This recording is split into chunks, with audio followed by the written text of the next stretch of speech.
I found another book, and this book belonged to Allison, and it's The Popples Pajama Party. Look at him playing on the bed.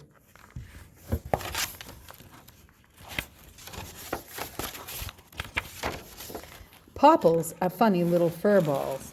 When Popples move into people's houses, the fun really starts. Sometimes it takes months before the people know that they have a house full of Popple guests. Usually the children are the first to make friends with the Popples.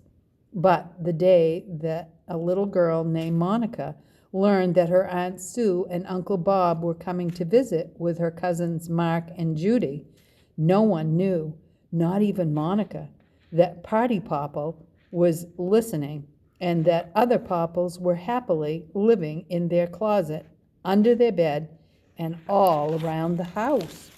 Wow! Look, there's one right there.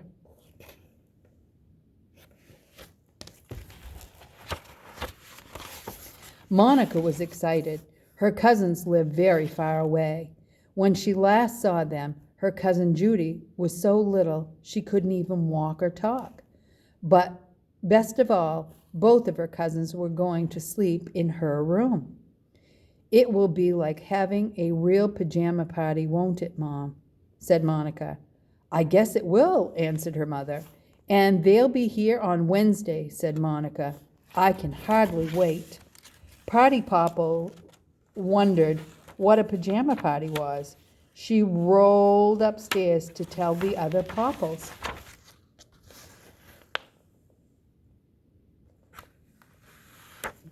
And Popples fit inside their body, and they roll up, and look at all the Popples up on the top. Most of the Popples were having a fun time bouncing from shelf to shelf in the linen closet and playing with the interesting things they found there. None of the Popples knew any more about pajama parties than Party Popple, but they all wanted to go.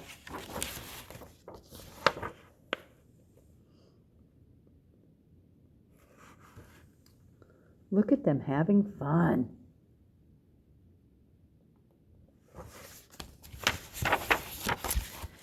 "It must be a party of pajamas," said Puzzle Popple. "I once saw some pajamas on a clothesline," and said Pretty Bit. They were having a lovely time swinging their arms and legs and dancing in the wind. "Since we know pajamas love to dance, we'd better plan on making some music," said Party Popple. "Wouldn't it be like people to give a party for their pajamas and forget the music?" And so the Popples decided to find some instruments and meet in Monica's room at 8 o'clock on Wednesday night. Look at the pajamas hanging on the clothesline, and they are dancing around in the breeze. Oh, they're looking like they're making plans. During the next few days, everyone was very busy preparing for the visitors. Monica picked up her toys and put everything in her room in place. She helped her mother get the guest room ready and cook a pie. Grandpa clipped the hedges and mowed the lawn.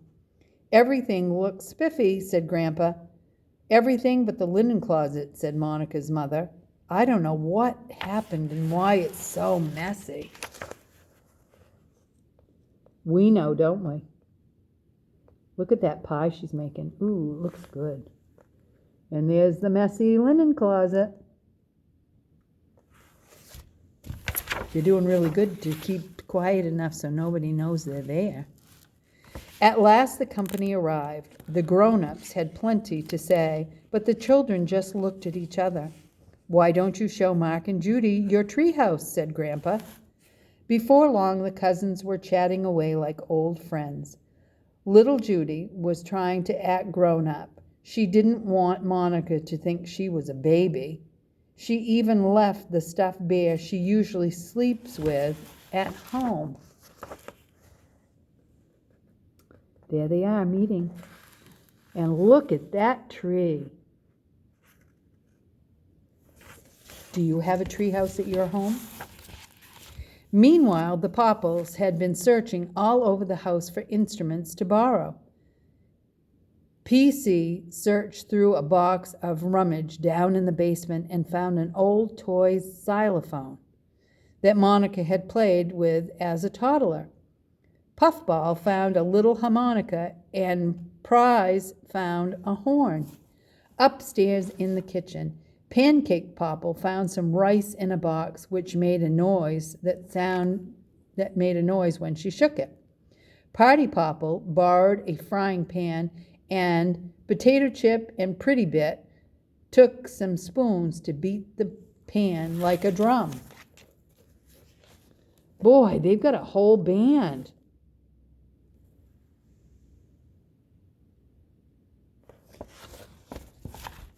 They can play us all a song.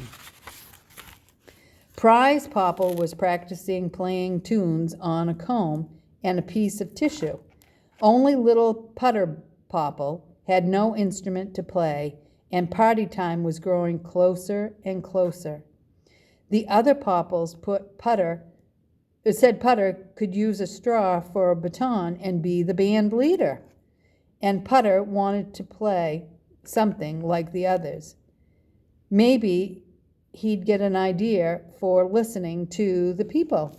When the family was eating dinner, Putter bounced into an empty teapot and listened carefully. His ears perked up when Uncle Bob asked Grandpa how he liked his new false teeth. "I like those rattle traps best when I take them out at night," said Grandpa.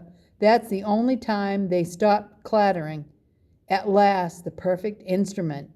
Putter hoped Grandpa would go to bed soon. Oh, he's going to use his teeth as an instrument? Let's hear that one. There he is, hiding in the teapot. Let's see if we can find out about those teeth.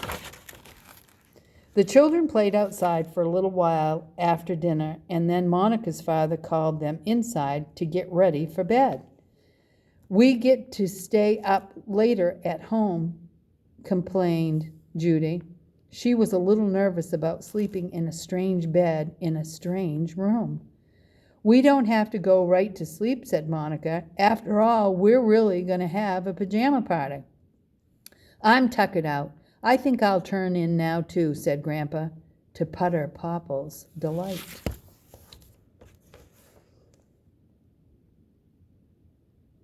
Look at the swing and playing jump rope and hopscotch.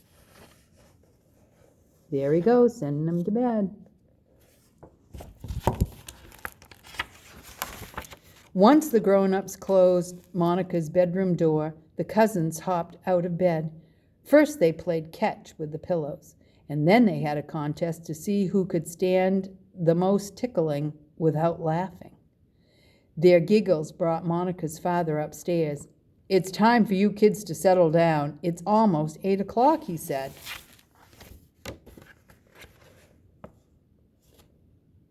"Most of you guys are in bed at 8 o'clock.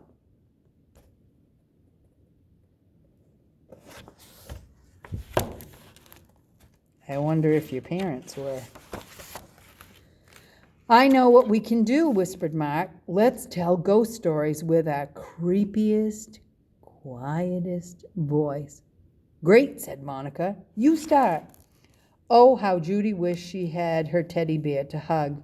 Even though she knew the stories were make-believe, she was getting scared. She knew if she fell asleep, ghosts and monsters would bobble through her dreams. She jumped when the clock in the hall started to chime 8. They're telling stories. This looks like Mimi's grandfather clock. It goes bong, bong, bong, 8 times for 8 o'clock.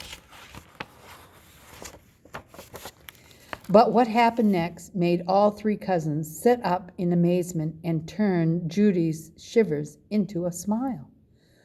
Who are you? Where did you come from? Monica asked the funny-looking creatures who bounced into her bedroom. We're the Popples, said Party Popple, and we've been living right here in your house.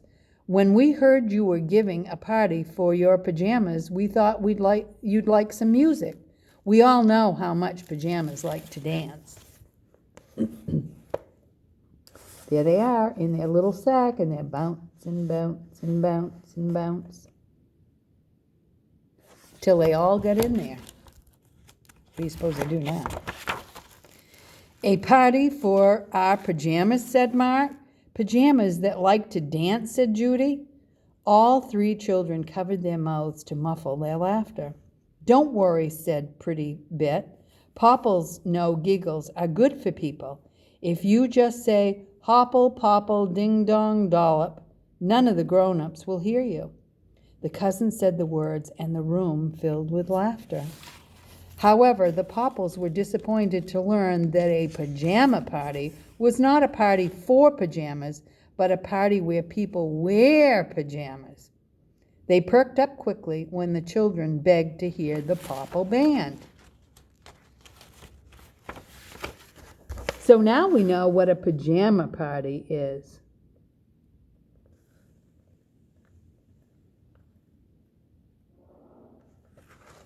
Have you ever had a pajama party? The band made the funniest sounds the cousins had ever heard, especially Putter Popple, clickety-clackety solo on Grandpa's false teeth. Before long, the children were cavorting around the room, laughing and dancing until at last they were tired. Now I think it's time for you and your pajamas to get some sleep, said Party Popple. Please promise to visit us again, said Monica. We will, said the Popples. Look at the band. Isn't that something? And look, there's the false teeth. Clackety clack clack. And they're dancing. When the other Popples left, Puffball bounced onto Judy's bed and cuddled up with her. Judy fell asleep with a smile on her face while funny Popples bobbled through her dreams.